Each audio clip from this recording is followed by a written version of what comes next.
Intro.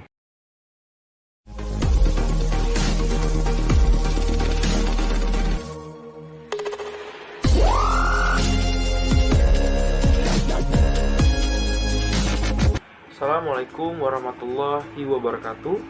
Salam sejahtera untuk kita semua. Apa kabar teman-teman? Semoga teman-teman selalu berada dalam keadaan sehat walafiat. Dan walaupun masa pandemi seperti ini, semoga tidak mengurangi niat teman-teman untuk selalu belajar. Nah, sebelumnya saya ingin memperkenalkan diri dulu. Saya Agung Maulana. Saya tidak sendiri. Saya akan ditemani oleh 3 rekan saya yang cantik-cantik dan smart, yaitu Adinda Azahra, Indah Margareta, dan juga Yohana Elizabeth. Kami merupakan mahasiswa-mahasiswi dari program studi bimbingan dan konseling Indralaya angkatan 2020, Fakultas Keguruan dan Ilmu Pendidikan Universitas Sriwijaya. Dan kami tergabung dalam kelompok 2 mata kuliah bimbingan dan konseling belajar. Nah, kami akan membuat video berupa materi-materi yang berseputaran tentang bimbingan dan konseling belajar. Dan kami akan membagikan ilmu-ilmu kepada teman-teman sekalian. Pastikan teman-teman untuk tidak melewatkan video-video yang kami akan upload. Karena di sana banyak sekali ilmu-ilmu yang bisa teman-teman dapat. Nah, tanpa berlama-lama lagi, mari kita saksikan video pada pertemuan kali ini. Fobia sekolah. Nah, fobia sekolah sendiri adalah ketakutan yang luar biasa, yang di luar proporsi yang umum pastinya, untuk berada di sekolah. Nah, alasan untuk menghindari juga dapat bermacam-macam. Yang pertama yaitu menghindari sekolah dengan alasan sakit. Yang kedua yaitu menghindari sekolah dengan alasan menjelek-jelekan keadaan sekolah. Dan yang ketiga yaitu menghindari sekolah dengan alasan takut, tetapi tidak jelas apa yang ditakutin. Fobia sendiri dibagi menjadi 2, yaitu fobia akut dan juga fobia kronik. Fobia akut ini biasanya terjadi pada dalam hal ke sekolah. Biasanya penderita ini tetap tinggi prestasinya. Biasanya ini akan kambuhnya penyakit lama yang pernah diderita pada waktu masa kecil. Selanjutnya yaitu fobia kronik. Nah, fobia kronik ini umumnya tidak hanya ketakutan untuk berada di sekolah, tapi juga sering takut terhadap keadaan-keadaan lain, seperti takut berinteraksi dengan orang lain, takut pada kegelapan, takut berada dalam suatu ruangan sendirian, dan sebagainya. Faktor fobia. Nah, faktor fobia ini ada faktor namanya predisposisi.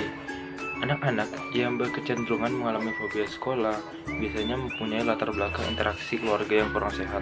Nah, interaksi tertentu menyebabkan anak terlalu pendendam pada keluarga, terlalu terikat pada rumah.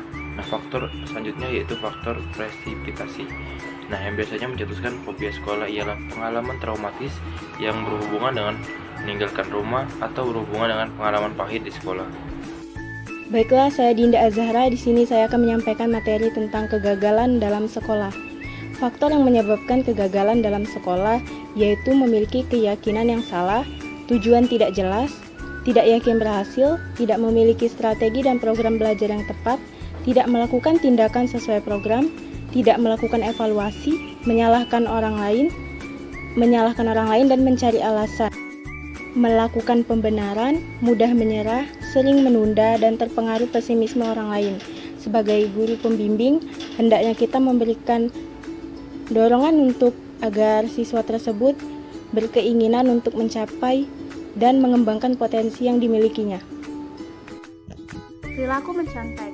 Mencontek adalah suatu perbuatan atau cara-cara yang tidak jujur, curang, dan menghalalkan segala cara yang dilakukan seseorang untuk mencapai nilai yang terbaik dalam menyelesaikan tugas, terutama pada saat ulangan atau ujian. Perilaku mencontek dalam proses akademik merupakan fenomena yang dapat digambarkan secara psikologis, yaitu masalah belajar, perkembangan, dan juga motivasi. Menurut Brown dan Cook pada tahun 2003, faktor-faktor perilaku mencontek ada 4. Yang pertama yaitu ingin mendapatkan nilai dengan cara yang mudah. Yang kedua, lingkungan pendidikan. Yang ketiga, kesulitan yang dihadapi. Kesulitan yang dihadapi siswa dalam bentuk keterbatasan waktu yang mereka miliki untuk mengerjakan tugas dan juga pada kesulitan yang ada di materi pelajaran. Dan yang terakhir yaitu kurangnya kualitas pendidik.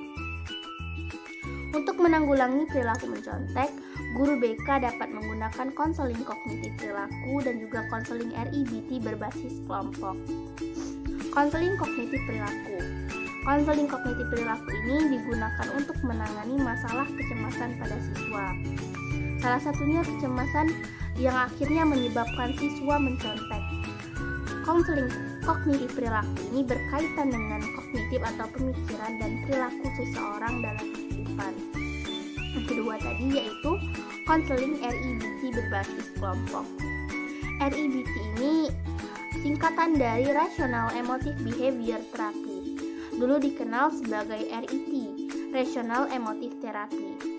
Pendekatan RET lebih ditekankan pada kognisi perilaku dan juga aksi yang lebih mengutamakan berpikir, menilai, menentukan, menganalisis, dan juga melakukan sesuatu. Halo semua, perkenalkan saya Yohana Elizabeth. Di sini saya akan menjelaskan materi tentang burnout. Burnout adalah istilah yang digunakan untuk menggambarkan sindrom kelelahan emosional yang terjadi sebagai respon terhadap stres dan ketegangan hidup. Tanda-tanda individu yang mengalami burnout adalah presensi yang tinggi untuk pergi ke sekolah setiap harinya. Terdapat perasaan gagal di dalam dirinya, cepat marah dan sering kesal, merasakan bersalah dan menyalahkan, lalu isolasi dan melarikan diri. Selanjutnya adalah perasaan capek dan lelah setiap hari. Faktor penyebab terjadinya burnout yang terjadi pada sekolah adalah tidak adanya motivasi, memiliki rasa lelah, malas memikirkan hal di luar sekolah. Upaya yang dapat dilakukan untuk mengatasi burnout adalah mendorong guru untuk menggunakan strategi. Lalu pendekatan, metode dengan media pembelajaran yang bervariasi, melakukan istirahat sejenak, dan menganjurkan siswa untuk mengonsumsi makanan dan minuman yang bergizi. Sekian penjelasan saya tentang breakout. Nah teman-teman, itulah video pada materi kali ini. Semoga apa yang disampaikan oleh rekan-rekan saya tadi dapat bermanfaat untuk kita semua. Dan apabila teman-teman merasa bahwa video ini bermanfaat, silakan teman-teman untuk men-share sebanyak-banyaknya kepada semua orang agar video ini dapat bermanfaat pula bagi semua orang. Dan apabila teman-teman ada pertanyaan, silakan teman-teman bisa tulis di kolom komentar. Kami akan berusaha untuk menjawabnya. Baiklah teman-teman, kita akhiri materi pada video kali ini. Jangan lupa saksikan video-video kami selanjutnya.